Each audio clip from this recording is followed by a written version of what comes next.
Cesarean rates are rising, and it poses an interesting dilemma, especially around refusal for treatment and consent. Informed consent is an important part of medical treatment because it means that the patient is aware of all of their choices, all of the risks associated with each option, and then can make a decision that is best for them. In the case with maternity care, however, there's a complication in that the patient isn't just responsible for themselves, they're also responsible for their unborn baby.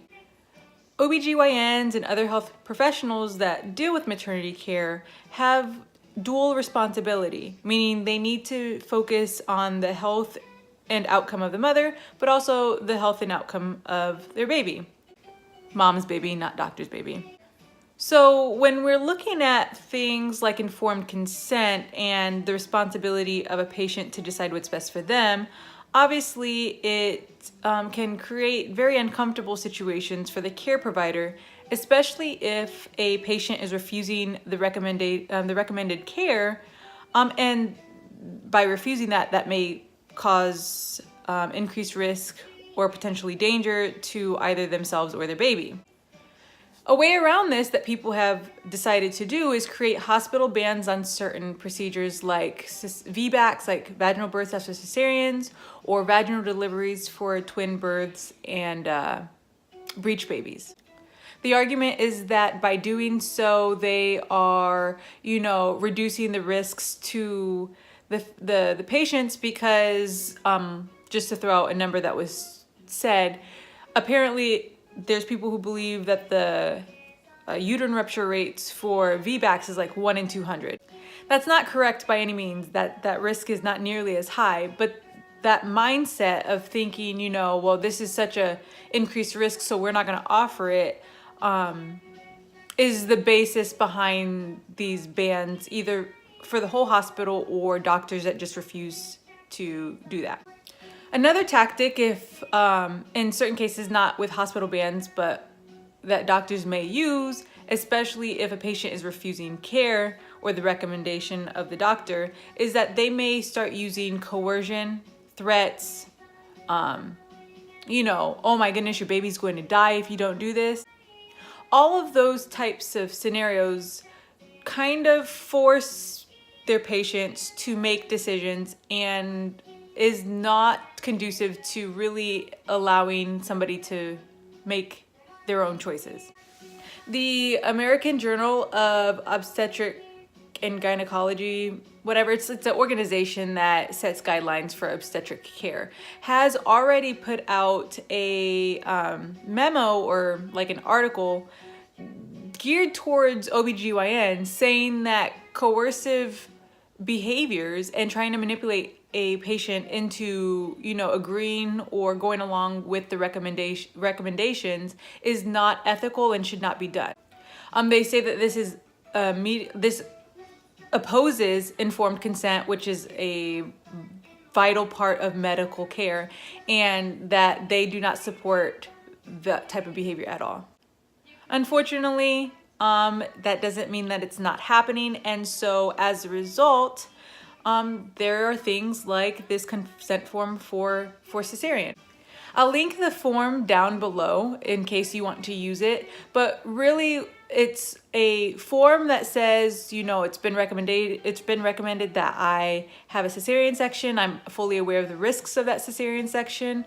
I understand the risks of a vaginal delivery. I'd like to continue on with a vaginal delivery. And if I'm forced to have a cesarean beyond my will, that the doctor and the hospital are responsible for any adverse outcomes.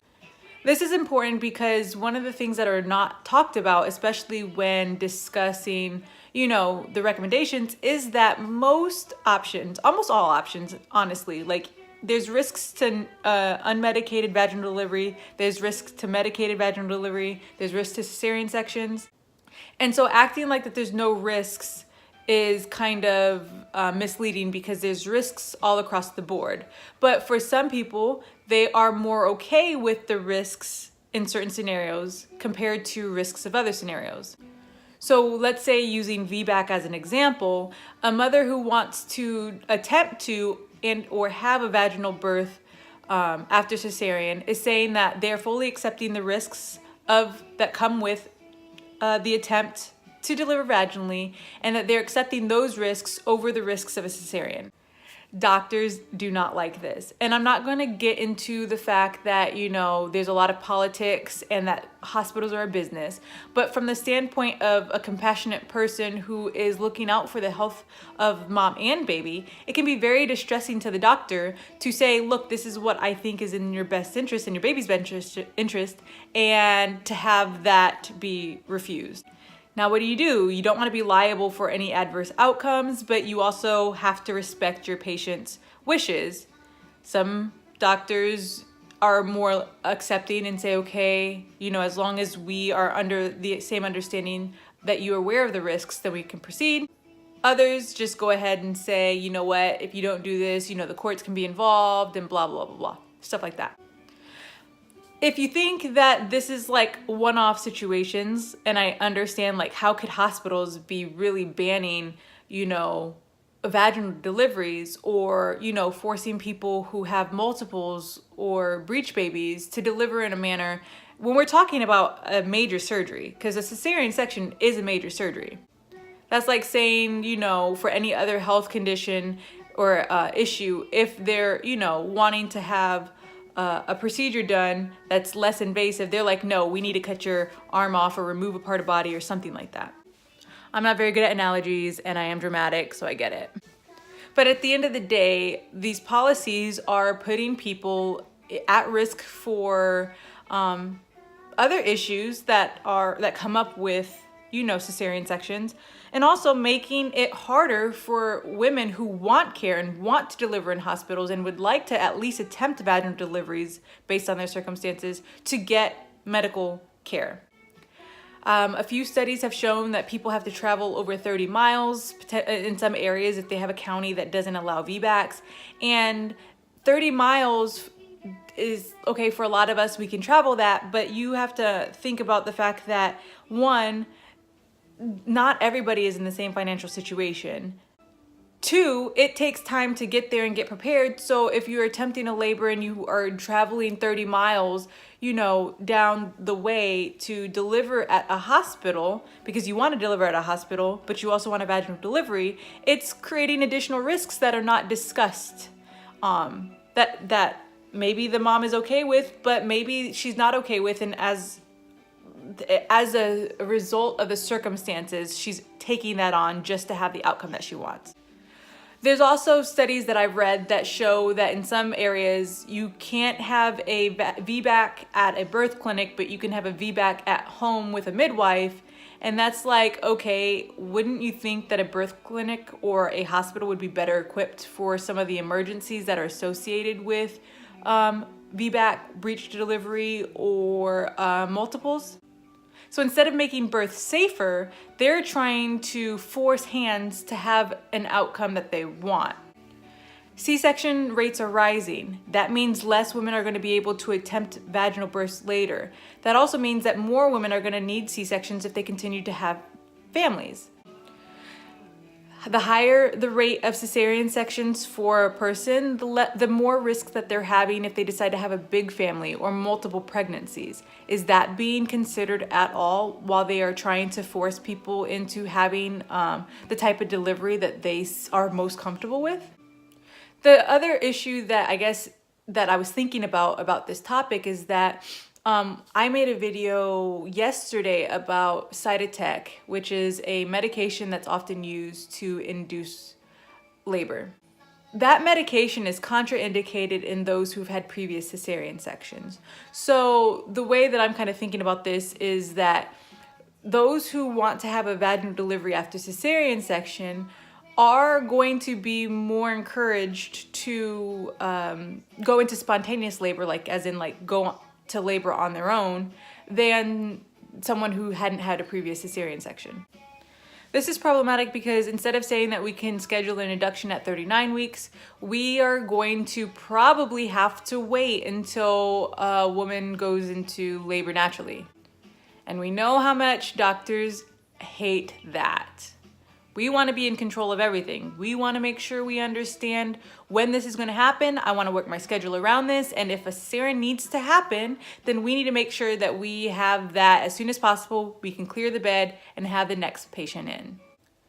And I don't understand how that is an appropriate business model when we're dealing with, one, the autonomy of families, like you have the right to choose what's best for you, and two, the health of babies and mothers. Cesarean sections are beneficial. There's no doubt about that. In medically indicated situations, it is a life-saving procedure. And there's going to be people who really genuinely want to have a cesarean section based on their own personal set of circumstances.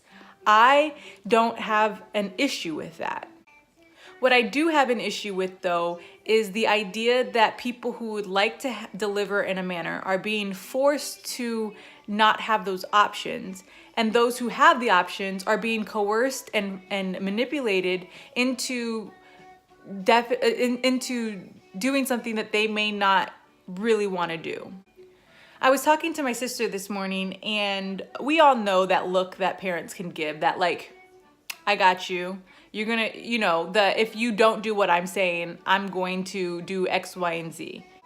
And let's say we apply that to a health scenario in which the person who is wanting to, either refuse or accept treatment is being forced via implied threat to not do that or to accept. I hope that's clear because I understand that might not be, but pretty much someone is coercing through implied threat that they need to do what that person who's threatening them wants them to do. At the end of the day, if the patient decides to agree with the person who's threatening them, there's no way that that can be viewed as somebody making that choice. Especially if they're saying, well, you chose that, like you accepted the risks because you chose that procedure or you chose to refuse that procedure. No, if someone's being threatened, even if it's implied, then that is not them making the choice on their own. These are our bodies, and these are our experiences, and these are our babies. The assumption that people are just going to make, decisions that are completely not considering the fact that, there's risks involved and that they are responsible for a baby is completely ridiculous. I personally have never met a mother who was like, you know what, I'm going to, refuse medical treatment because I really want harm to my baby and I really want, adverse outcomes. And I feel like that is what people, the medical professionals, feel like is going on when they're refusing treatment. So a solution in the American Journal of Obstetric Gynecology or whatever did put out that the model around, medical care should be a collaboration. Care providers should and are encouraged to discuss the risks and why they feel like this is in the best interest of both mom and baby. They are hopefully being able to respectfully argue their position and listen to the mother's concerns and then address those concerns so that at the end of the day, both are on the same page about what's best for the mom and what's best for the baby. The skipping over that process is what I have an issue with. I think that, there's been plenty of times where I've personally, thought that something should have been done in a situation and the person actually making the decision didn't do what I thought they should do. At the end of the day, though, that's their right, and it's not for me to say anything about that. Now, granted, I wasn't responsible for the health of their babies, but one thing that the consent form, I guess, has going for it is the fact that it's at least written that the patient is taking responsibility for any risks that come up. Because I'm almost certain that a lot of these bans happen because they're really scared of the liability that comes with it for any adverse outcomes. Anyways, I'm pretty passionate about informed consent. I think that, women know, people in general know what's best for them. And, I understand the dilemma of care providers and all of that. But I am more for choice. I hate California for a lot of reasons, and unfortunately California is a big component, like a big player in this forcing outcomes, because that seems to be the Californian way. So the consent form, I guess, is good because it at least gives the doctors an out that maybe they feel is an okay option, especially if they're going in there with the mindset of patients are responsible for their choices and that at the end of the day the decisions are up to them. And also it provides, you know, a opportunity for a dialogue, I guess, between the patients and the doctors prior to scheduling a cesarean section, so that if nobody's on board, that the patient can then find a care provider, hopefully, or decide where they want to deliver that will, at the end of the day, get the outcome that they want, and with the understanding of the risks that are associated with those choices. I'm curious to know your thoughts on the subject. Do you agree with banning certain procedures? Do you think that women should be able to refuse medical treatment, even assuming that there's risks to both themselves and their baby? What are your thoughts? I'm just curious to know. Feel free to leave me a comment below, and then I can create a response video, or, you know, we can just chat in there. And I will probably be posting another video. Don't know on what, but if you want to see that or want to watch the previous video, subscribe to my channel. I'm growing, it's new, so there's a lot of, we're hashing things out, but I'd love to hear from you. Bye.